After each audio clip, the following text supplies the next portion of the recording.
আসসালামু আলাইকুম রহমতুল্লাহ। এমকে জামান রচিত easy plus and note and shortcut সাজেশনের পক্ষ থেকে আপনাদের স্বাগত।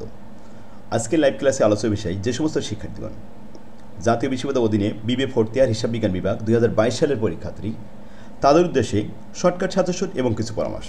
শিক্ষার্থীগণ, ইতিমধ্যে আপনাদের পুনরায় নতুন রুটিন দেওয়া হয়েছে, সুতরাং আপনাদের হাতে এখন সময় খুবই কম। এই অল্প সময়ের মধ্যে বিবিএ ফোর্থ ইয়ারের 9টি সাবজেক্ট, হিসাব বিজ্ঞান বিভাগে 5টি ম্যাথমেটিক্যাল এবং 4টি থিওরিটিক্যাল সাবজেক্ট। প্রত্যেকটা সাবজেক্টে এখানে গুরুত্ব সমান, কারণ প্রত্যেকটা সাবজেক্টে আপনার 80 মার্কে পরীক্ষা দিতে হবে। ম্যাথমেটিক্যাল সাবজেক্টে এ প্লাস পাওয়া সহজ হলেও থিওরিটিক্যাল সাবজেক্টে এ প্লাস না থাকলেও এ প্লাসের কাছাকাছি রাখতে হবে। এজন্য এখনই আপনার উপযুক্ত সময়, এই সময়টা কাজে লাগাতে হবে। শেষ ভালো যার, সব ভালো তার। এই মুহূর্তে আপনাদের পরিকল্পিতভাবে এই 9টি সাবজেক্ট ভালোভাবে প্রিপারেশন নিলে আশা করা যায় ইনশাল্লাহ ভালো রেজাল্ট করতে পারবেন। ছাত্রদের কথা মাথায় রেখে আমরা প্রতিনিয়তই সপ্তাহে 7 দিন সকাল সন্ধ্যা 2 বার করে ক্লাস নেওয়া শুরু করেছি। লাইভ ক্লাস নেওয়া হচ্ছে এবং বিগত যে সমস্ত ক্লাসগুলো আমার রিজার্ভে আছে, ভর্তি হলে প্রত্যেকে এই ক্লাসগুলো দিয়ে দেওয়া হবে। একদিনে 2 থেকে 3 ঘন্টার মধ্যে আমার এই রিজার্ভ ভিডিও ক্লাসগুলো দেখে আপনারা একটা অধ্যায় শেষ করতে পারবেন, সাথে আমি সহযোগিতা করব। তো এখনই যোগাযোগ করুন, খুব কম খরচে আপনারা ভর্তি হতে পারবেন। আর যাদের কাছে আমার বইটা এখনও পৌঁছায়নি তাদেরকে আমরা বই গিফট করব, তো আপনারা যোগাযোগ করুন। আসুন আজকে আমরা অ্যাকাউন্টিং থিওরি নিয়ে আলোচনা করি। অ্যাকাউন্টিং থিওরি এই সাবজেক্টটি খুবই গুরুত্বপূর্ণ, এখানে এ প্লাস পাওয়া খুবই সহজ। Code number 242501। এই বই আমি সাজেশন দিয়ে দিচ্ছি, চূড়ান্ত সাজেশন। দেখুন, অ্যাকাউন্টিং থিওরি সিলেবাসে 16টি অধ্যায় দেওয়া হয়েছে, তার মধ্যে গুরুত্বপূর্ণ 8টি অধ্যায় বাছাই করে নিতে হবে, যে অধ্যায়গুলো থেকে প্রতি বছরে ম্যাথমেটিক্যাল প্রশ্ন হয়। পাশাপাশি থিওরি যে চ্যাপ্টার থেকে সহজ এবং 100% কমন থাকবে সেগুলো আমি দেখাই দেবো, কোনো টেনশন নেই। এই 16টা চ্যাপ্টার শেষ করতে বেশি সময় লাগবে না। তো আসুন, এখানে আমার ম্যাথমেটিক্যাল যে প্রতি বছরে আসে যে অধ্যায়গুলো, সে তার মধ্যে 8টা বাছাই করে নিয়েছি আমরা। 7 নম্বর অধ্যায়, 8 নম্বর অধ্যায়, 9, 10, 12, 13, 14, 15 এই অধ্যায়গুলো আগে করতে হবে। দেন তারপরে আমরা থিওরির জন্য ইম্পর্টেন্ট হিসেবে অন্য অধ্যায়গুলো ক্লাসে দেখাই দেবো, এগুলো সব। আর সাজেশন এই বইটিতে যা যা আছে আমি সুন্দরভাবে গুছাই দিয়েছি। একটা ভালো বই একজন শিক্ষকের মতো ভূমিকা রাখে শিক্ষার্থীর কাছে, তাই ছাত্রদের কথা মাথায় রেখে আমি বইটা খুব সুন্দরভাবে ফরম্যাট আকারে সাজাই দিয়েছি।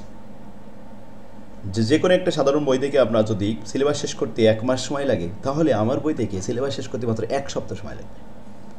কারণ একই জাতীয় অঙ্কগুলো এক জায়গায় করে দেওয়া, একটা অঙ্ক করলে আপনি এখানে 30টা অঙ্ক বুঝতে পারছেন। আর কয় ধরনের অঙ্ক আছে সেই সব ফরম্যাটের নিয়মগুলো আপনি দেখতে চিনতে পারছেন। এভাবে অঙ্ক করলে আশা করি ইনশাল্লাহ তাড়াতাড়ি আপনি সিলেবাস শেষ করতে পারবেন। তো আজই যোগাযোগ করুন। এখন আমরা 1 নম্বর অধ্যায় নিয়ে আলোচনা করব। দেখেন, 1 নম্বর অধ্যায় শুধুমাত্র থিওরিটিক্যাল বিষয় নিয়ে আলোচনা। এখানে বেশি থিওরি পড়া লাগবে না। এই বইয়ের থিওরি যে কটা পড়ার দরকার সেগুলো আমি খুব সুন্দরভাবে গোছাই দিয়েছি। এখানে ইম্পর্টেন্ট প্রশ্নগুলো সব পড়া দিব এবং মডেল টেস্ট নেব। পড়া দিলে তখন পড়তে ভালো লাগবে। তো আর অবহেলা না করে এখনই আপনারা যোগাযোগ করুন। দেখেন, 1 থেকে 6 পর্যন্ত সবই 100% থিওরি। 7 নম্বর অধ্যায়তে থিওরি এবং ম্যাথ, 7 নম্বর অধ্যায়, 8 নম্বর অধ্যায়, এগুলো কোন ম্যাথগুলো করতে হবে বি পার্ট এবং সি পার্টের জন্য সব আলাদা আলাদা করে সুন্দরভাবে দিয়ে দিয়েছি, পেজ নম্বর সহ। এই হলো চূড়ান্ত সাজেশন। এই সাজেশনগুলো ফলো করে আমরা মডেল টেস্ট নিব। আশা করা যদি প্রশ্ন খুব জটিলও হয় তাও আপনারা নির্ভুল অ্যান্সার করতে পারবেন, কারণ ফরম্যাট আকারে যখন অঙ্ক শেখাবো তখন আপনি ওই নিয়মে যত অঙ্ক আছে ফিগার চেঞ্জ, নাম চেঞ্জ করলে কোনো সমস্যা নেই, অ্যান্সার করতে পারবেন, নির্ভুল অ্যান্সার করতে পারবেন।